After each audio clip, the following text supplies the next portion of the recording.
and gentlemen, I welcome you to NXT Axxess, the show just before NXT TakeOver and before Summerfest. And for this occasion, I have a very special guest calling the action with me here tonight. Joining me for this show, Frank Dawg. Frank, how you doing? What an honor it is to be here for WEDF NXT Axxess as we're running down the card. We have Finn Juice and Roderick Strong versus the Undisputed Era. Heavy Machinery versus the Street Profits. I mean, what a show this is going to be. That is right. We're kicking things off with two teams who haven't really found the success they wanted, but they're hoping to rebound against one another. First, the Street Profits, a team that have been, in the gym. They've been training. They've been NXT have been trying to grow their. There's a lot of potential in this tag team division. That's right. We saw just the previous episode, Authors of Pain and the Revival going at it for mainly a record. But on the AOP side, it was about avenging the injury of Paul Ellering. But that was NXT episode 19. This is NXT Axxess, and we have the Street Profits here in action to start us off. That is correct, and this team has a lot of potential. You got Montez Ford and Angelo Dawkins, and there's the Angelo Dawkins, I believe, is more powerful. Angelo Dawkins is the bigger, stronger of the two, but in NXT, we call him Wildman Montez Ford because he's the loose cannon. He's unpredictable. He's absolutely wild. When you get him on a hot streak, he's on fire. He's absolutely wild. When you get him on a hot streak, he's on fire. This team kind of reminds me of another tag team that wrestled years ago in WEDF Primetime. That's right, JTG and the late, great Shad Gaspard, R.I.P. hero. Even the Primetime players, I believe they have more potential. The Street Profits have a lot of potential, but so do this team. Otis Dozovic, Tucker Knight, Heavy Machinery. And this is a big tag team right here, Connor. That's right, they are the newest tag team also. They only have one match under their belt. That is against the legendary Red Dragon. But they are at a combined weight of 650 pounds. And I believe the Street Profits are going to have some problems with them.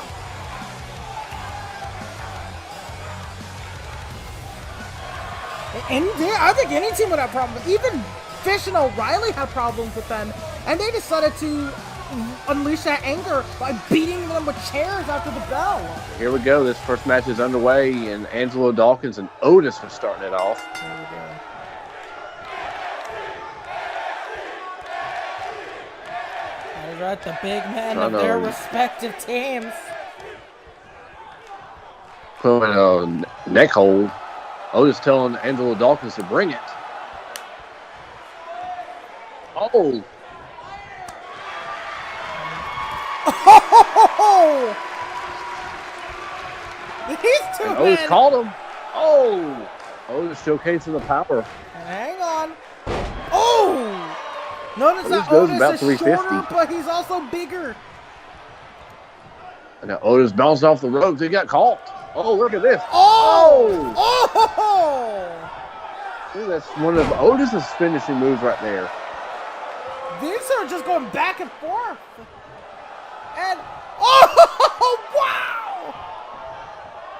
I believe Angelo Dawkins got to take a timeout. You see the power on display by both Dawkins and Otis in the opening stages of the match. I believe and they're goading each other to bring it over. NXT Axxess has a chance for these wrestlers that are not on the NXT Inception card to showcase their abilities. That's right, including these two tag teams who don't have a winning record. One of them is going to walk away with their first win here at NXT. Unless it ends in like a double disqualification or countout. Yeah, the chances are low, but never zero. You see Otis is, oh, he got caught there. Angelo Dawkins overpowered him there. So far, these two are just trying to overpower each other. Right. Oh! Otis, what is he? Oh! What a throw! Overhead! And Otis does have an amateur wrestling background. Don't forget about that. I believe it's Tucker coming in that has the amateur background. Oh! Oh! I mean, I guess. Oh! Well, both of them are amateur wrestlers. Tucker much more than Otis in terms of bringing that style into his pro wrestling days. And hang on, there you see it. Tucker with an amateur takedown. So was Angelo Dawkins. He's also amateur. I think the Street Profits got to rely more on their punches, their fists. Oh, look at this. Oh. Yeah, and you saw that. And, well, hang on. Angelo using his amateur wrestling skills.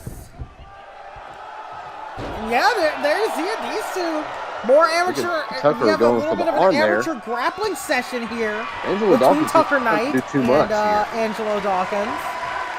Oh, look at this. We're talking about power. Oh, misses. And the Undertaker from years ago. Undertaker used to do that. The power of Tucker Knight. Very impressive. And now there's just a stalemate. Drop kick. Oh.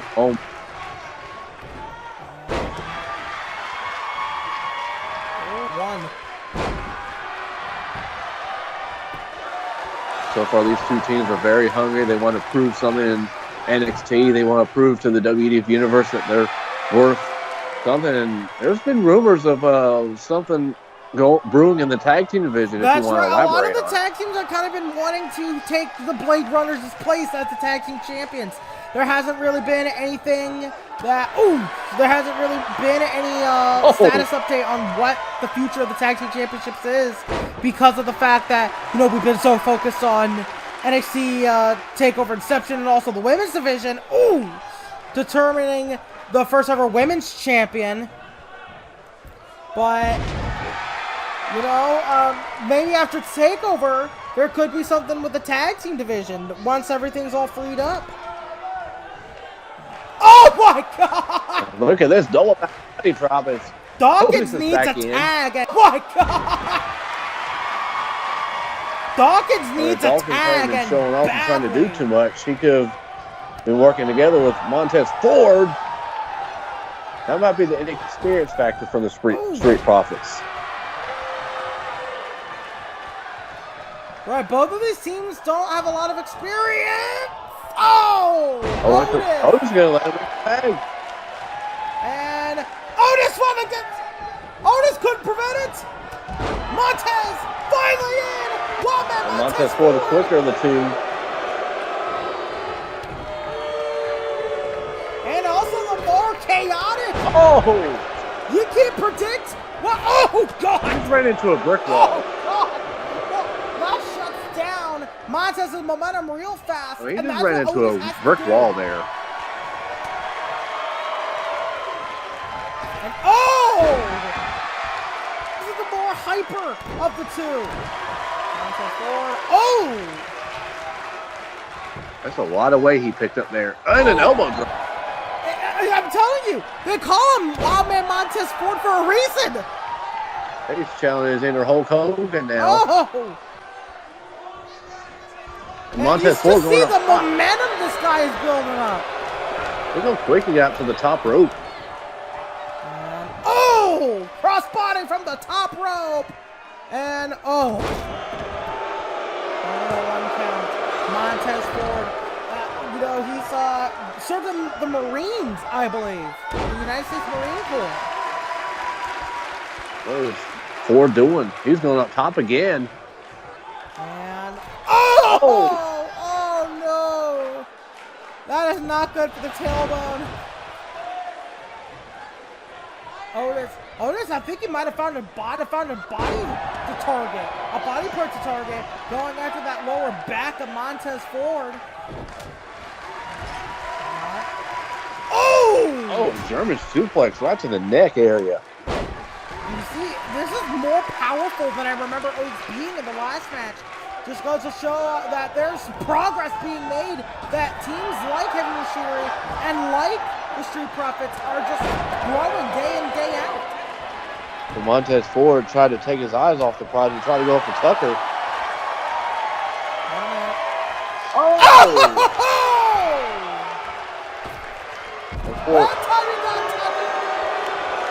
Ford going up top. Otis read that.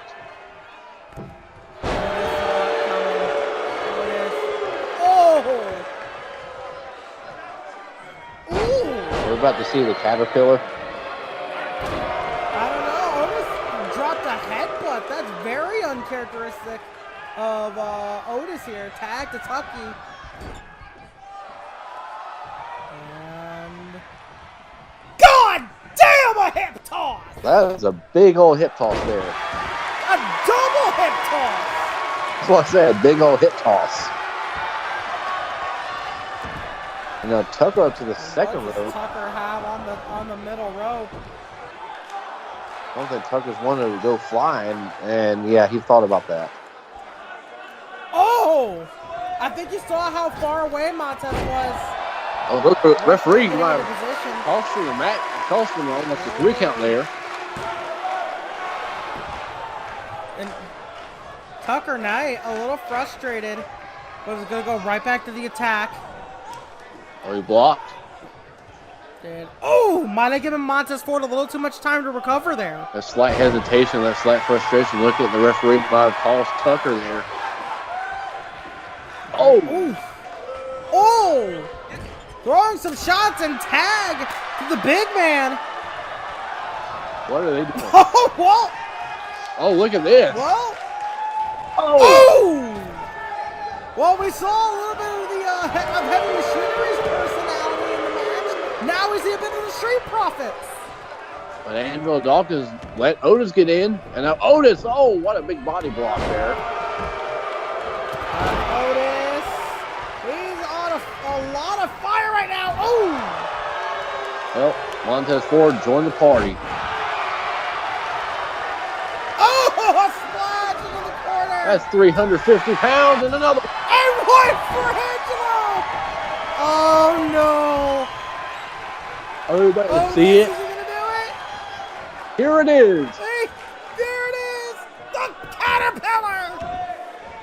Will this be it? I think you wanted to see a Frank Dawg, and there it is. No! Oh!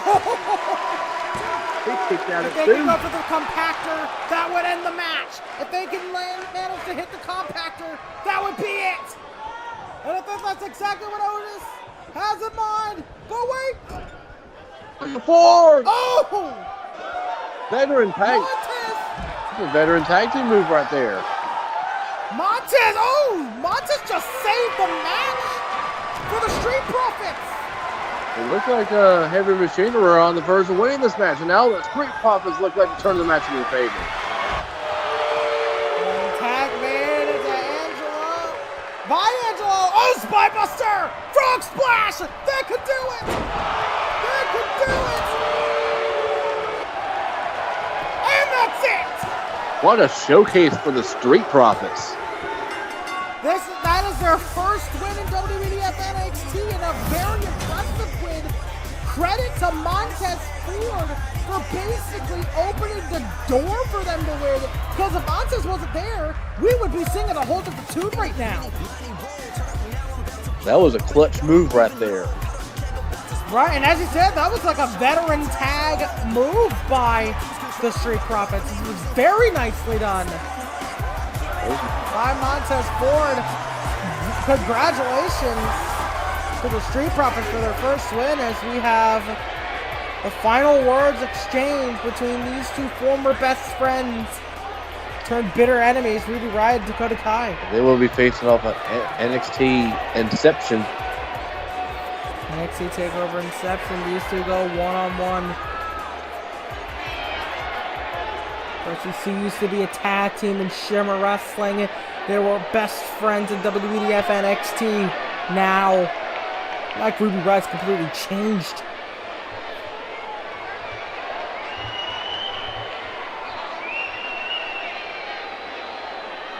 You see that Ruby Riot feels like she had to babysit Dakota Kai.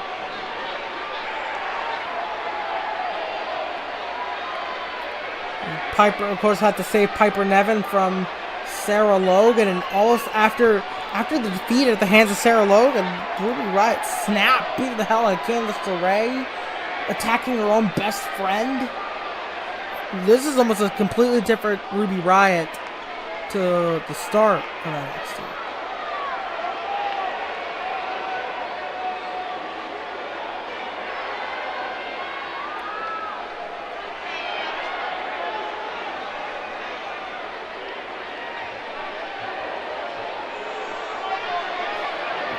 What the hell does that mean, Ruby? So what? Is it her own best friend is like a nuisance to her? Is that what she's saying? Her own former best friend, I should say. Power and ego will do that to you. And also lust for opportunity. You see, these two women are almost halfway across the arena. Halfway across the building.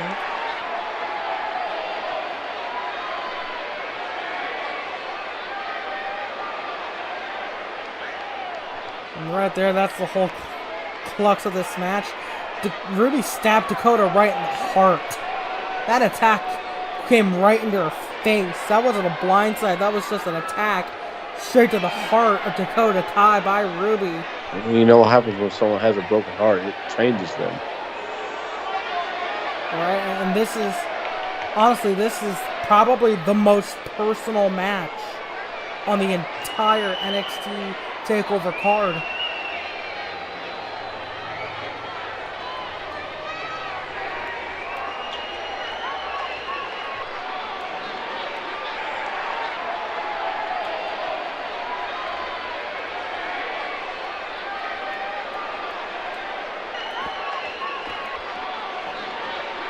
Well, Dakota Kai has made her promise, has made her declaration. At TakeOver, she says, I will pull my own weight for once, and I will beat you. Promise made by Dakota Kai. Heading into NXT TakeOver Inception. Dakota Kai, Ruby Riot, one-on-one. And this is personal. It really is. Like I said, one of the most personal matches on the entire NXT TakeOver card, if not the most personal match of the TakeOver card.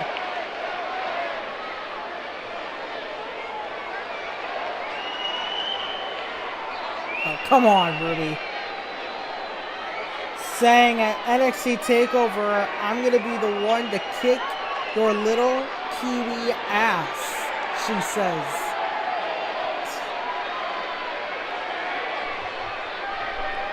Not necessary, Ruby, but a lot of what Ruby Riot does can be considered unnecessary.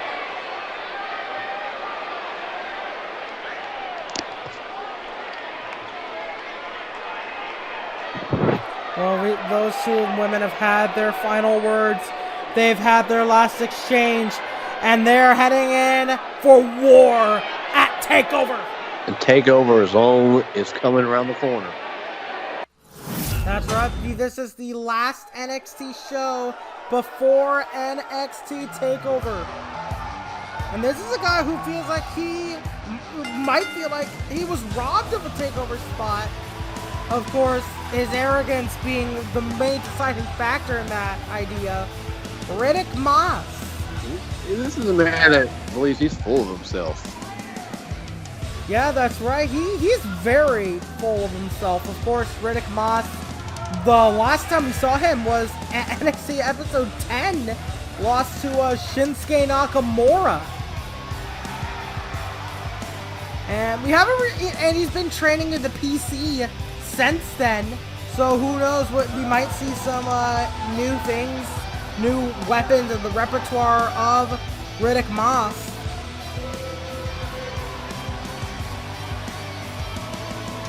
Now, Frank, what do you have, like, what do you see in Riddick Moss? Do you see any potential? Do you see anything in him? I see a bit of a power game he could unleash. That is true. He's, of course, a former defensive lineman. So there's that kind of football player background. I mean, I like him to a bit of a Chris Masters type. There is a bit of a physical resemblance in terms of build, but one man who's not a masterpiece, a man who's working himself up to that level, is Johnny Curtis, the former Fandango. He went down to NXT, now he's trying to rebuild himself. Of course, the last time we saw Curtis, he lost to his former friend EC3 after a distraction from Drake Maverick, EC3's business agent. And so Johnny Curtis is hoping to rebound here tonight. Well, Johnny Curtis, I mean, the awakening he had was that loss to Mark Henry. Right, after Mark Henry absolutely destroyed him. And Frank, you see how basic his entire outfit is. You see how almost simplistic he is. Simply wearing a "We Are NXT" shirt. He's very simplistic. It's like he's seeing the epiphany. It's like a humbling experience.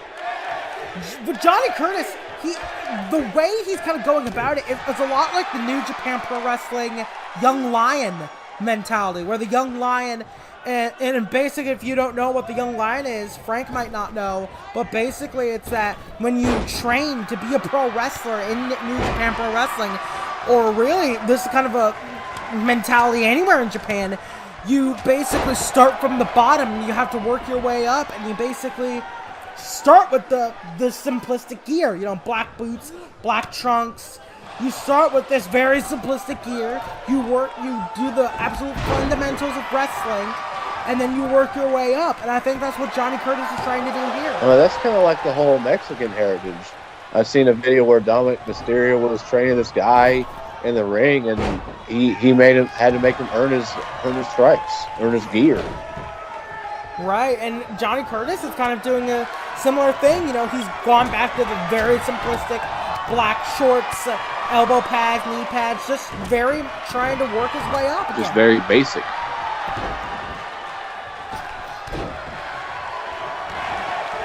And then you compare it to, well, hang on. That's, Frank, that is Tino Sabatelli. Watching this match closely, Tino Sabatelli was on that WEDF United against Chris Jericho recently. Yeah, what's Tino?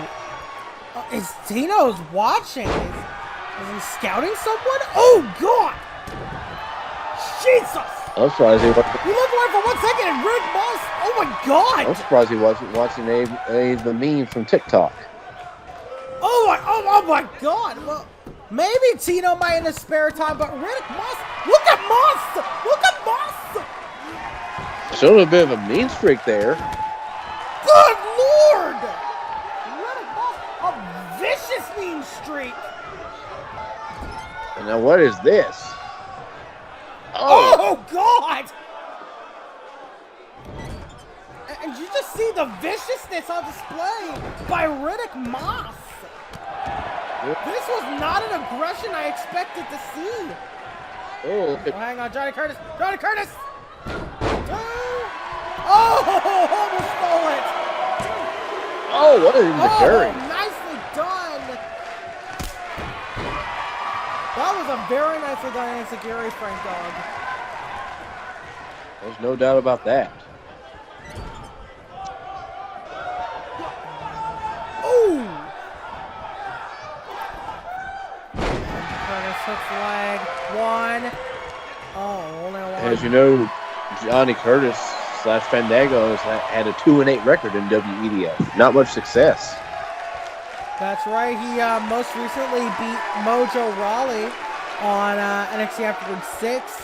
So he's hoping to keep that going with Riddick Moss. But once the competition elevates, you've seen with Cassius Ohno, you've seen it with EC3, he falters just at the last hurdle. Ooh. But I guess that's just part of the learning curve, right? That's just part of the learning process. You're not going to beat the higher level guys right away. You have to work your way up to beating those guys. And Curtis knows that. Oh! I can't even remember last time he actually won a match as Fandango. I think he only won his first match. Whoa! That was nice. We're seeing some new moves from Curtis. Only a 2. Moss barely gets his shoulder up. You're seeing some of that progression in Johnny Curtis. And, went for the last dance. Missed the mark. You're seeing some of that progression in Johnny Curtis' in-ring style, Frank. You're seeing, like, as Fandango, I don't think he'd ever do a moonsault like that. So you're seeing that kind of progression in Johnny Curtis. He's been trying to take his training to heart, trying to improve. Oh, good God! There's a bunch of hungry young lions in WEDF NXT. That's right. They're all scratching and clawing to elevate their way to the top. Only 2. And of course, we saw Oni Lorcan recently go up against Neville and an Anaconda Vice by Riddick Moss. Perhaps a sign of intent, maybe a message to a certain SmackDown general manager. Is he offering himself up for something? Who knows? Is that a message? Or maybe Moss saying, hey, give me a spot in the Invitational. Hang on here. Oh, God! 1, 2, and he caught him! Wow. That was Johnny Curtis practically just catches him he calls that a bid farewell, and he just caught him with that. That was impressive there. Now it just like a certain team on SmackDown, Heath Slater and Curtis Axel, looks like Johnny Curtis has a little winning streak going of his own. Well, maybe Johnny Curtis can rack up some wins here. If he keeps performances like that up, he'll start growing in no time. Speaking of rebounds, this is technically the 4th match of a series. This is the rebound match between Bianca Belair and Sonya Deville. So, Frank Dawg, let me kind of give you the backstory. So, this all started technically in the very first episode of NXT when they introduced the women's division. Dakota Kai, Ruby Riott, those who had the very first women's match in NXT, right? Yes. And then, after that, more and more women came in. The Iconics, Ember Moon, Kairi Sane, all those kind of women. And then, as the main roster, as you of all people would know, as the main roster kind of developed their women's division, so too did NXT. And that culminated in NXT Afterburn 6 when we revealed we were going to have the long-rumored NXT Women's Championship. William Regal decided to make 2 fatal 4-way matches, one over the top rope and one pinfall submission only. The over the top rope match was Ember Moon, Sarah Logan, Dakota Kai, and Piper Niven. The pinfall submission only match was Kairi Sane, Toni Storm, Candice LeRae, and Ruby Riott. Ember and Kairi ended up winning, and they will go on to NXT TakeOver for the first ever Women's Championship match. Well, Bianca Belair and Sonya Deville were not anywhere in those matches, and they took exception to that. Bianca Belair, the last time we'd seen her up to that point, was a little skirmish with Nikki Cross. Then at NXT Afterward 5, she defeated Io Shirai, who we haven't seen since. Bianca Belair, and she calls herself the EST of NXT. And what that means is she thinks herself to be the absolute best at everything. She thinks she's the strongest, the fastest, the quickest, the roughest, the greatest, the smartest, the EST in general. Bianca Belair, she has a bit of a power game. I've seen the way she press slam Ember Moon. Right. And then we saw Sonya Deville's argument is a bit more interesting. Sonya Deville beat one of the participants, Toni Storm, in her last appearance before Afterbird 6, albeit with brass knuckles, but she still beat Toni Storm and said, hey, why am I not in this? And the person I beat is. And so that was something that, she took a bit of exception to. And so that led to the match series, which they lost each match of. And now here they are battling it out here in the ring. Bianca Belair, of course, is an extremely powerful athlete. She's just an absolute athlete. You know, she really is. She calls herself the fastest, the strongest. It's not hard to see why. She has a bit of a point. There's a lot of raw potential. You know, she's a former track and field athlete. She competed in hurdles. She has a lot of powerlifting. Does Belair have what it takes in the crunch time when it's clutch time? And we're going to have to see that. And I think the more Bianca Belair has this kind of big match experience, the more she'll develop those skills. No. Oh my God! She has the innovation, that's for damn sure. Using her hair as a whip. Her damn braid is the most lethal weapon she has in her arsenal. You hear that smack, it's just absolutely insane. Over here, one. Only a one count. Sonya Deville, imagine being Sonya Deville and your opponent uses her hair as a whip against you. How do you react to that? I have no idea. Look at the strength of Belair here. Oh my God, a torture rack! She has the torture rack applied! Locked in! Just raw power of Sonya Deville. Sonya Deville. Oh, Sonya escapes. A little bit of panic there by Sonya Deville. Oh! I think Sonya just had to get out of it no matter what. Sonya got her into a takedown. Now has her in a hold. Like a leg scissor. Legs. Yeah, body scissors. Legs wrapped around the ribs of Bianca Belair. Bianca Belair has she has a rib syndrome, shifting rib syndrome. So maybe that's something that Sonya's trying to exploit or something? Or maybe that's just desperation. Maybe that's just trying to keep Bianca Belair grounded for as much as she can. Now, that's what Sonya Deville probably needs to do, is keep the power game away, keep the speed game away, use her brain. Right. Oh, no one home there. If she can keep Bianca Belair slowed down, and she can get the pace to where she wants it, Sonya Deville is probably going to have a good shot at winning this match. And that's what I think Sonya's trying to do here. Only two. Sonya Deville, of course, a former mixed martial artist, so she has a bit of experience trying to adjust her game plan to her opponents. And, oh! DDT, there you go. So that's the knowledge, the intelligence that Deville needs to do. Right, she has to basically try and use the speed and the power of Bianca Belair against her somehow. But Bianca's making that a tough challenge. Maybe just weather the storm out. Indeed. Hits the leg. One. Now, what do you make of these two as you see them in action in this context?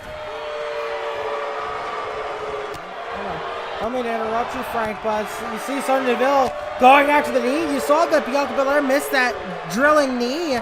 You think Sonya Deville's found a limb to target? I think that's wise strategy, going for the legs and grounding them. There's a Russian leg sweep. So easy, even you can do it. Alright, and hang on. Goes for a suplex. Oh! Go! Belair counters. Oh, look, a backslide. A backslide. 1, 2. Oh.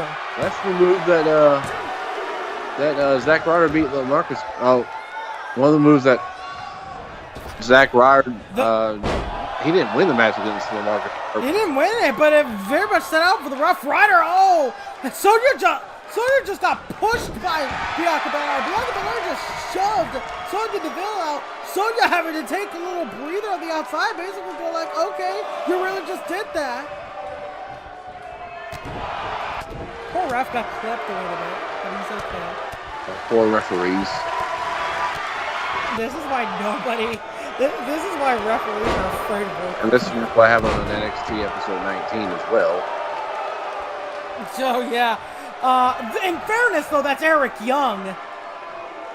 Eric Young has no regard for any living creature. Oh, and a kick to the back. And there you see Sonya Deville trying to ground and pound now.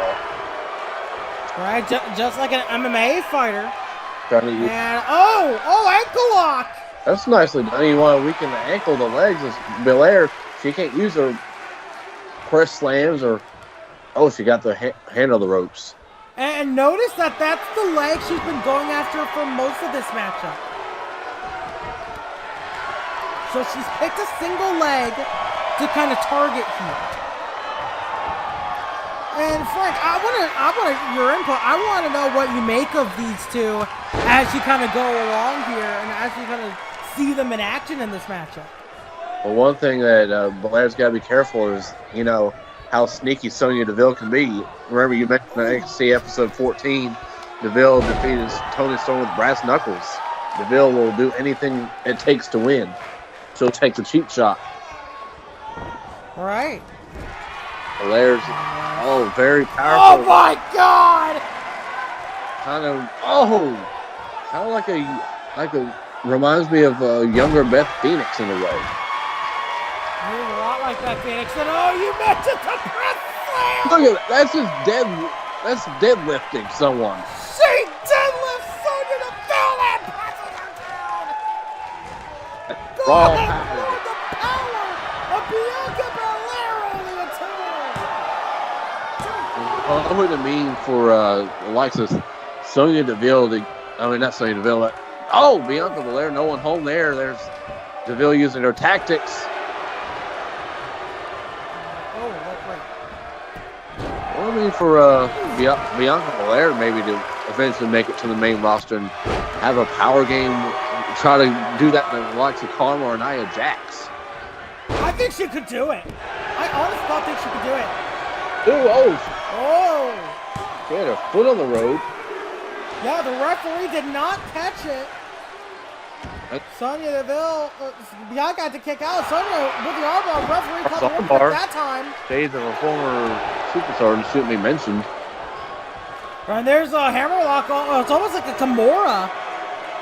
Trying to maybe soften her up for the Kimura lock. Maybe she's going after that same arm. It's the same arm twice. Sonya Deville being very calculated in this match. And that's one of the things that's kind of impressing me about this. It's very impressing me about...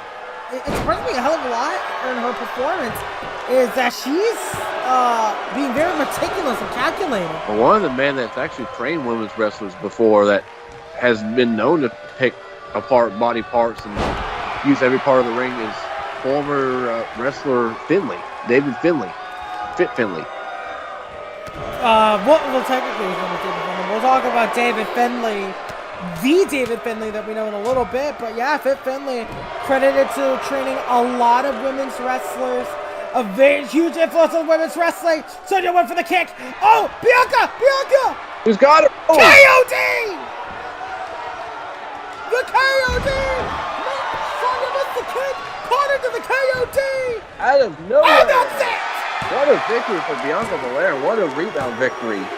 As Belair, maybe this win can feature her in a future women's championship program down the road. That's right, Bianca Belair. That could be huge for Bianca's winning streak. Bianca Belair That could be huge for her chances here in NXT. Congratulations to Bianca Belair. Impressive victory. We were just talking about a lot of Finlay, unsung hero. I mean, she has the potential maybe as Jazz. Remember the rest of Jazz? Yeah. There's a lot of similarities to Who is that? Whoa! I think the Frank Dawg, that's Sasha Blackrose. That is Sasha Blackrose backstage here at Axxess. What the hell is Sasha Blackrose doing here? I have no idea. She is the, I believe, the sister of NXT executive John Blackrose. Is this the first time we've seen her before? Yeah, this is the first time we've seen Sasha Blackrose here. She's trying to. Of course, John Blackrose, a close friend of Evan O'Shea. And Sasha Blackrose with the...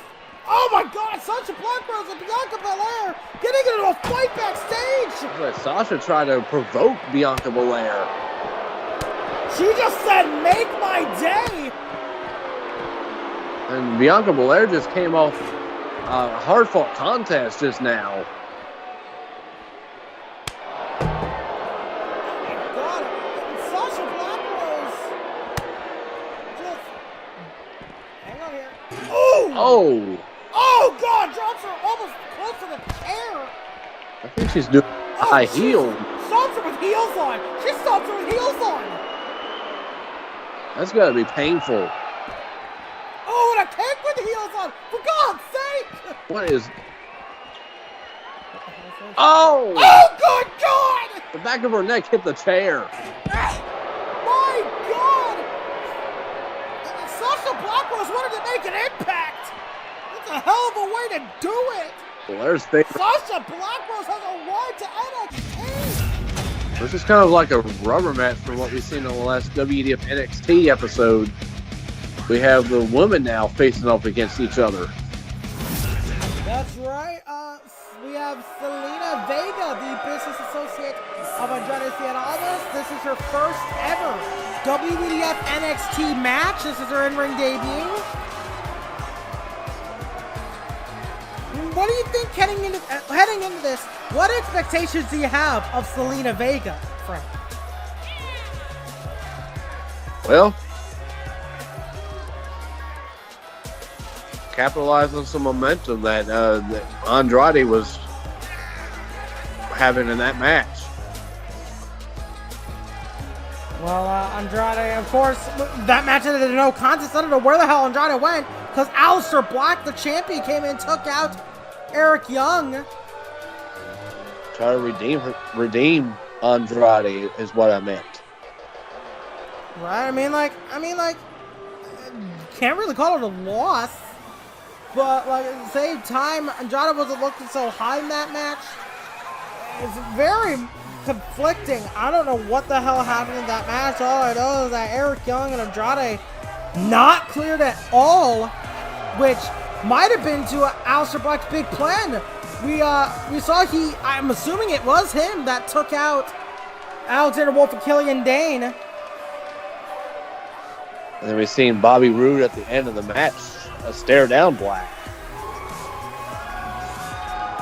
And I believe it was Bobby Roode that enlisted the help of the Yeah, he basically hired Sanity to be his guards. Nikki Cross was probably included in the deal, but she didn't really make her presence felt up until this point. And really, Zelina Vega's basically stepped up to the plate and said, hey, I'll defend Andrade's honor, and I'll beat Nikki Cross right at their own game. That is right. Nikki Cross, she's kind of in a mixed bag in WEDF NXT. Of course, she beat Bianca Belair in a match after putting her through a damn table. She also has... she also has a loss to Candice LeRae on the book, so it's 1-1.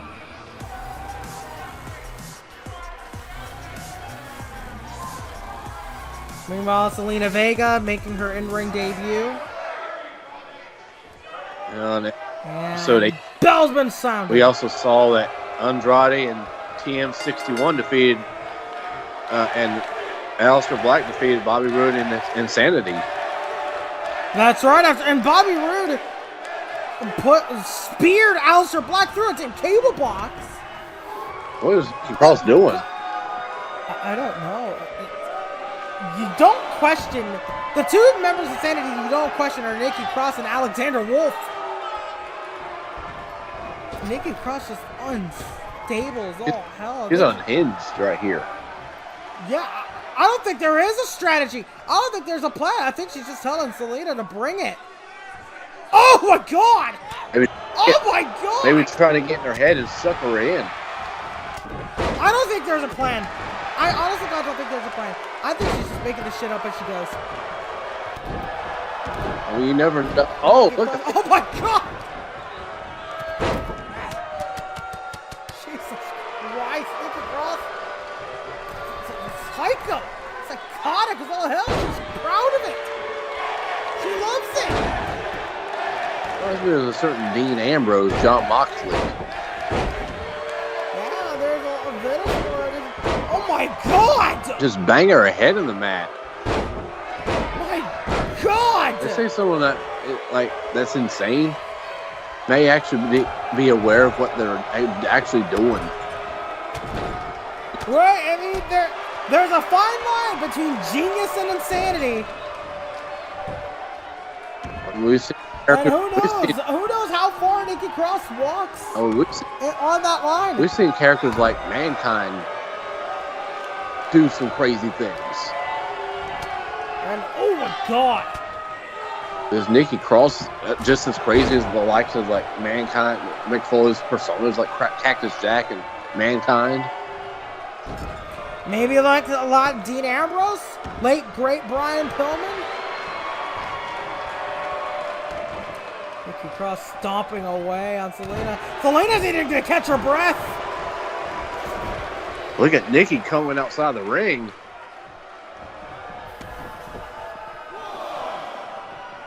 And Selena. Oh, Selena, hey! Maybe sucking her in. Yeah, I think that was the plan on Zelina Vega's end. Once Nikki Cross gave chase. Oh. Targeted the arm a little bit. Zelina Vega. Zelina! Oh! Total World Eatings! Hey!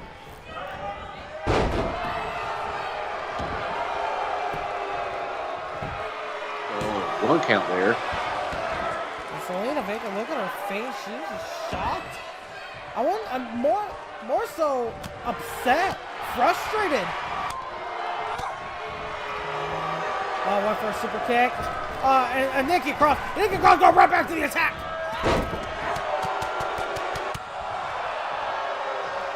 Oh, like a hip toss there. Oh, and a kick. I think she blocked it there.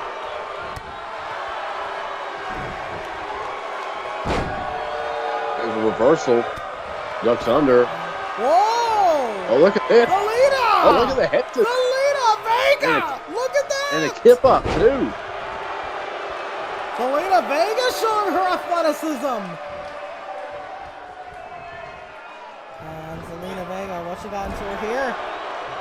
Oh!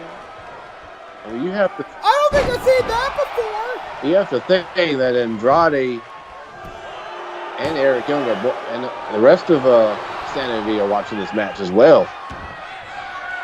Andrade may be Sanity. I have no idea. I'm going to be honest. I don't know if Sanity's watching this or not. Do they even have television sets? I don't know. Oh, God. I know they have to know what's happening though. I don't know if there's like a liaison in the crowd that feeds them information, or they just watch. I don't know. Oh my God! Oh, you see, Nikki Cross raking the eyes of Zelina Vega. That is an Eric Young move right there. You see the influence of Eric Young.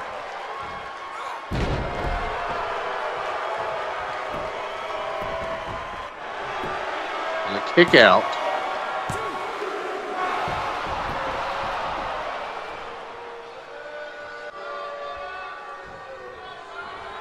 Oh! Oh!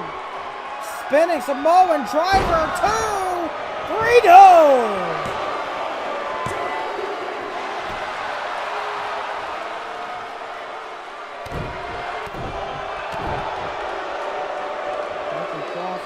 Oh, yep, you see the Eric Young influence on this woman. She's definitely a member of Sanity. Wait a minute! Oh! Right in the exposed turnbuckle. Died by her own sword, a lot like Eric Young. I was about to say, haven't we seen this before? Yeah, that's what Andrade did to Eric Young. And now, Zelina, code red! Code red!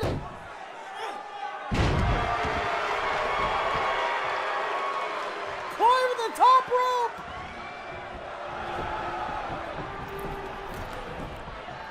And now... Oh, wait!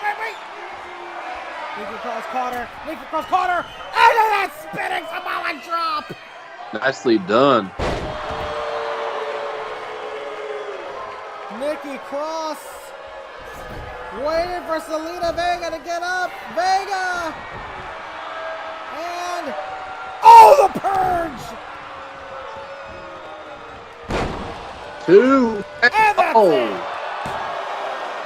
And Nikki Cross almost dominated Selena Vega. Selena got some brief hope spots in, but nothing too substantial.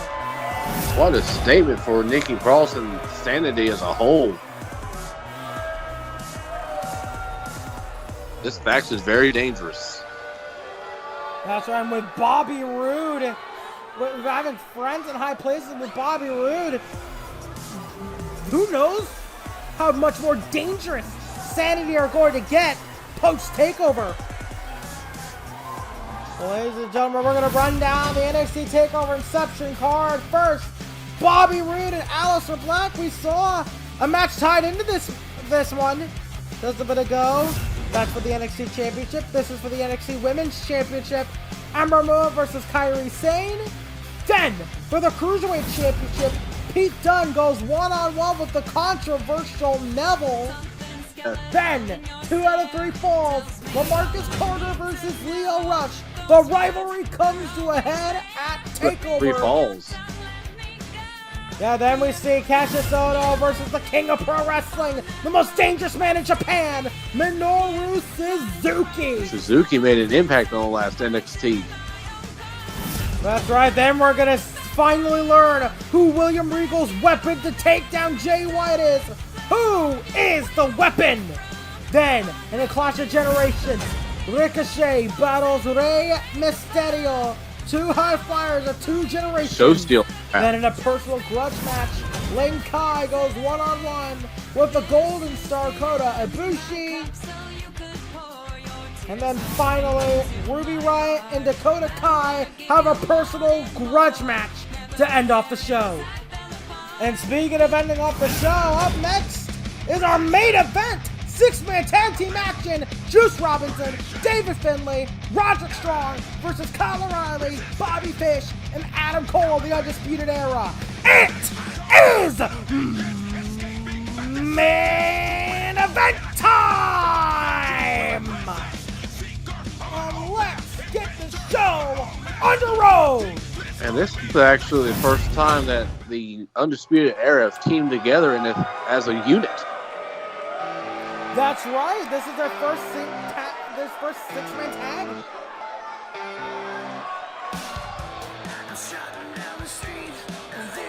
There you see Thing Juice. Juice Robinson, David Finlay, 2 best friends.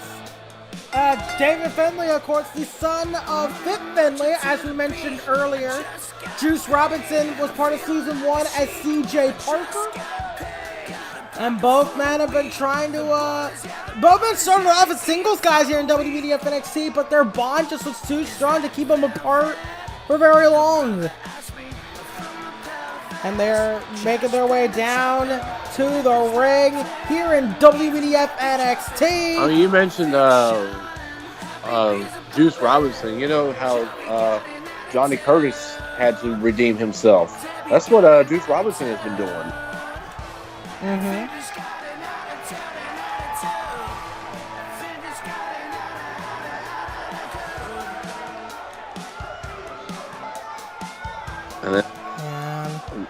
And now they await their partner, Roderick Strong. You know, Finlay loves to fight. That's true. He gets it from his dad. Where's Roddy? Well, Roderick Strong's. Where is he? His music is playing, but where's Roderick Strong? That's a big question. Where is he? I know he's been trying to be recruited by the Undisputed Era. Where is he?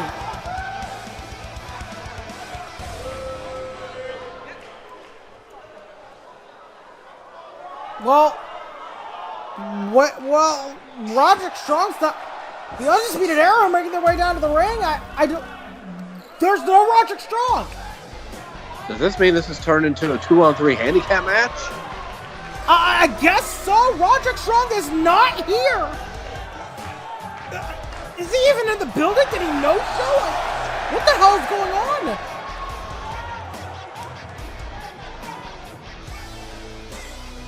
Was this a plan by the Undisputed Era? I don't know. I don't know what's happening. I mean, you have to think that someone's behind this. I don't know. Is it Roderick Strong's no-showing? Does he not want to do this match? Did he miss a flight? What's happening here? I have no idea. I thought he was supposed to be here tonight. I thought so too. I'm just as confused as you are.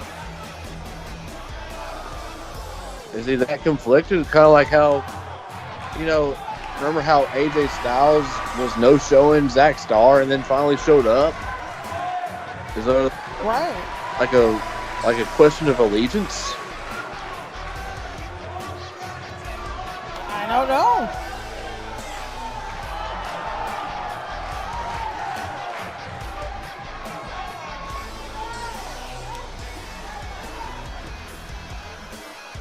This is going to be a huge disadvantage for Finjuice here. Yeah, remember, these two have not, Christian O'Reilly alone have not lost in tag team competition. Then you got Adam Cole to the mix. This could be a spell for disaster. I mean, the numbers don't lie, Frank Dawg. This is now a 2-on-3 handicap match. And Fish going for a belly-to-belly off the gate. Imagine being Finjuice, though. You're expecting Roderick Strong to show up. He just no-shows. They have to be pissed right now. There's no doubt about that. But they are still taking the matchup. You gotta commend Finjuice for still taking the match. Even if it's against, honestly, their better judgment. Well, you don't want to back out now. Ooh. I mean, nobody would blame them. Their partner just did. So maybe, but at the same time, she's like, ooh. Juice is not going anywhere. Juice is on the loose, Frank Dawg. He's bringing it to Bobby Fish. And now a swinging neck breaker.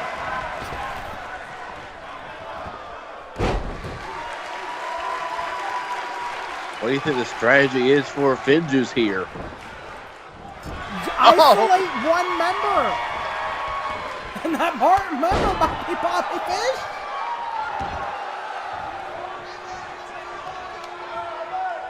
And Juice is all fired up. And I think another strategy is also keep them away from the Undisputed Era's corner. There's two men to tag into, as opposed to the one that you have. That's right. I would try to make sure it was keep one member of the Undisputed Era and make quick tags. Make sure the Undisputed Era don't God! do moves like that. Yeah, well, I think that plan might be unraveling before our very eyes. Tilt-a-whirl backbreaker. No, wait just a damn minute.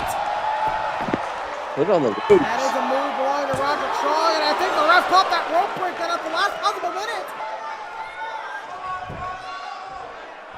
I think the ref caught the rope break at the last possible second. Ooh.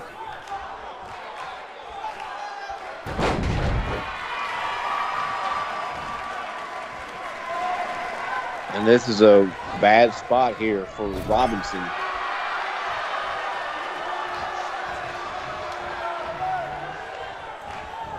Oh, a double kick.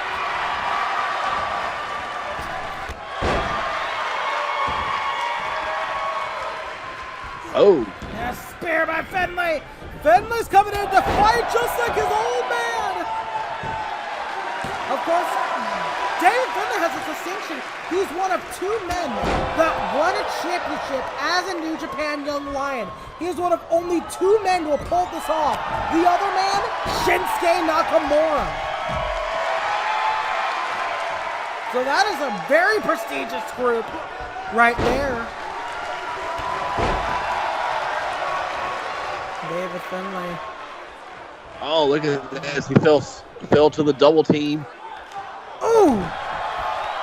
Finches actually won the 2019 New Japan World Tag League together. So Finches, quite an accomplished tag team. Of course, I guarantee you they did probably never have to face anybody like Red Dragon. But they did defeat in the tournament the likes of the team of Evil and Sonata. They also battled the team of Tomohiro Ishii Yoshihashi. They faced several different teams. Ooh! Kyle! He calls that the Nigel as a tribute to that most proficient Nigel McGuinness.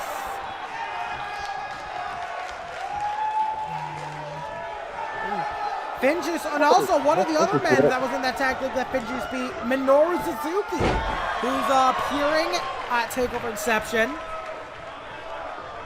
Ooh, big boot by David Finlay. We saw Suzuki in the last episode of NXT make a statement mode. That's right, I didn't even think it was going to be in Full Sail, but then there it was. Finlay, of course, David Finlay, he wanted to be a wrestler since he was young. He watched his father wrestle. He wanted to be a wrestler right then and there as soon as he saw his dad wrestle. And David Finlay. Look at this. David Finlay's a fourth generation wrestler, Frank Dawg. His grandfather, David Finlay Sr., was a wrestler. His great-grandfather's William Finlay was a wrestler. And of course his father, the famous Irishman Fit Finlay, the man who loves to fight, and that fighting spirit is carried over onto his son. Well, it might have been almost 10 years since we've seen Finlay's father in WEDF, and now he's carrying on the generation.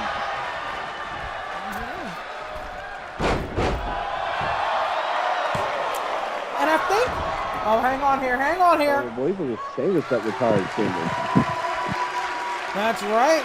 That had to have been one of the factors of Regal signing David Finlay, was for that generational experience.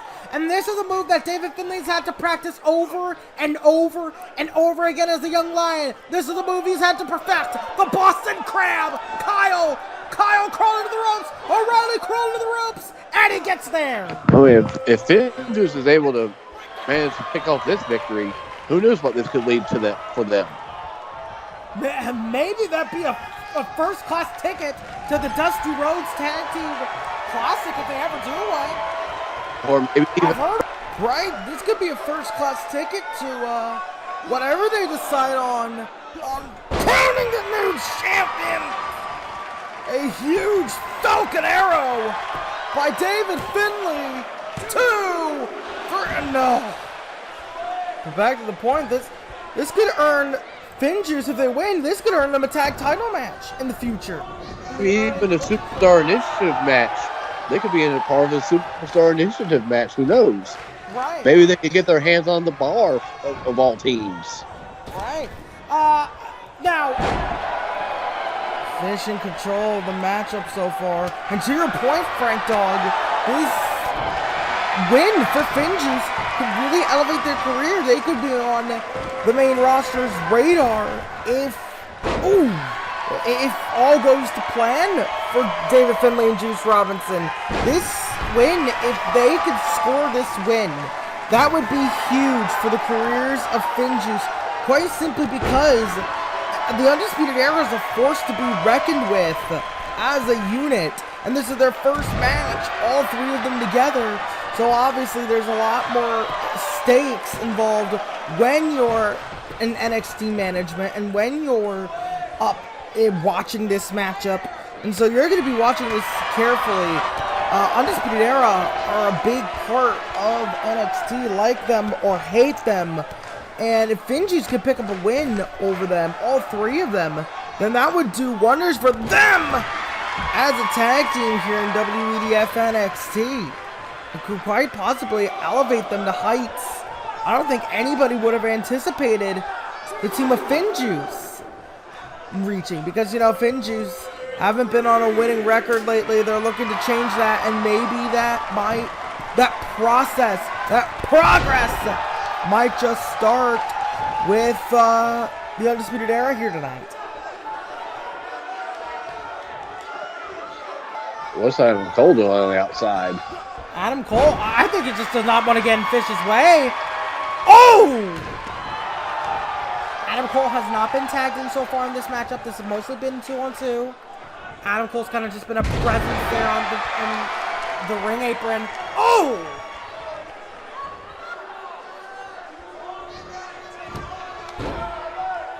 What is this?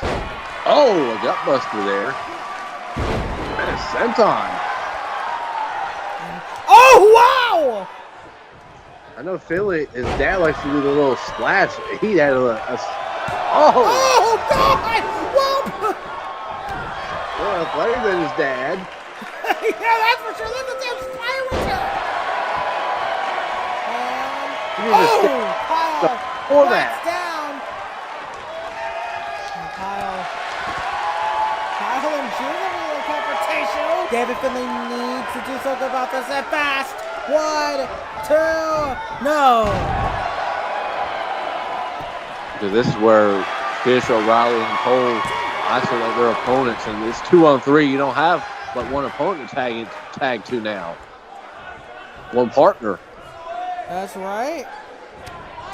While Undisputed Era have two to tag into. Ooh. Fish went for the sleeping with the fishes. That basically spelled the end for that move spelled the end for Heavy Machinery. It almost spelled the end for Finjuice, but David Finlay trying to fight off the Undisputed Era. He needs to make a tag. Went for the Prima Nocta! Oh, he went for the Prima Nocta, but he couldn't quite get it. He went for the Prima Nocta. A small package. Whoa. And Juice able to save him there. He had to bring the Juice there. That's right. And Juice able to save him there. He had to bring the Juice there. That's right. And Adam Cole. Oh, they're sleeping with the fishes. And that cannot be good for David Finlay. Tag to Kyle. Oh no, this is what ended Heavy Machinery. Total elimination. And now Cole got the tag. Cole was tagged in for the first time in this matchup to pick up the scraps. And now, last shot to David Finlay. Oh, down goes Juice. David up to his feet somehow. I think of a pure fighting spirit. And there's the second last shot. Damn it. Adam Cole just picked up the scrap. Undisputed Era pick up the victory. What a statement win. The question is, where the hell was Roderick Strong at? I don't know, but we don't have time to answer that question, Frank Dawg. What an NXT Axxess. I've been Connor Whitney. This has been Frank's first NXT. We'll see you at 10.